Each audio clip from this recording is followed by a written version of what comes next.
Hello, এতক্ষণ কই ছিলি? বাসায়। রাতে খাইছেন? হ্যাঁ, তুই খাইছো? হ্যাঁ। শরীর ঠিক আছে? আছে। কেন? এমনিতেই। আচ্ছা, কেমন আছো? কিছু বলতে চাই, শুধু শুনবেন, উত্তর দেওয়ার দরকার নাই, ঠিক আছে? কিছু হয়েছে? আর তুই আপনি করে বলতেছো কেন? আমি এই সম্পর্কটা এখানেই শেষ করতে চাইতেছি। আর হ্যাঁ আপু, আপনার সাথে অনেক অন্যায় করছি, পারলে মাফ করে দিয়েন।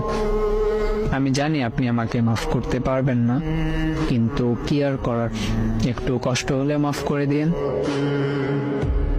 মানে কি মজা করতেছো? এইসব কি বলতেছো ইবু? প্লিজ এমন করিস না, প্লিজ। এই বউ, শোন না ইবু।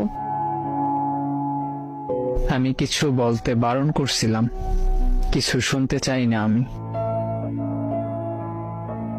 প্লিজ, তোর পায়ে পড়ি, প্লিজ এমন করিস না। আমি কি করছি বল? আমি কি করছি ইবু? ভালো লাগে না এই ধরনের কথা। ব্রেকআপ বুঝেন?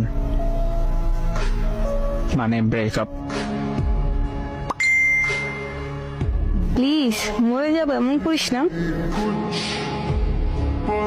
মরে গেলে আমার কি? এমন কথা বলা বন্ধ করেন, ব্লক করে দিব কিন্তু। প্লিজ, তোর পায়ে পড়ে ছাইড়ে যাস না। তুই তো বলছিলি কখনো ছাইড়ে যাবি না, তাহলে এমন করতেছ কেন? তো সবশেষে আপনাদের কাছে একটা প্রশ্ন থাকতেই পারে, আসল কাহিনীটা কি, কি কারণে ব্রেকআপটা হইল? যারা এই পুরো ভিডিওর 6টা পার্ট দেখছেন তারাই হয়তো বা এই প্রশ্নটা করবেন, বা তাদের মনের ভিতর প্রশ্নটা আছে।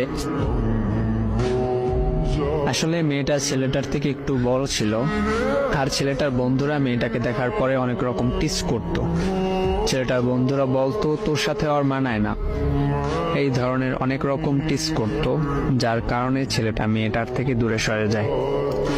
তো ভাই আর বোনেরা যারা সম্পর্কে জড়াবেন, আগে সবকিছু দেখে নেবেন, বড় ছোট, মানায় বা না মানায়, এই সব দিকগুলো দেখে তারপর সম্পর্কে জড়াবেন। সম্পর্কে জড়ানোর পর বন্ধুদের কথায় বা আত্মীয় স্বজন বা অন্য কারো কথায় কোনো সম্পর্ক ভাঙবেন না।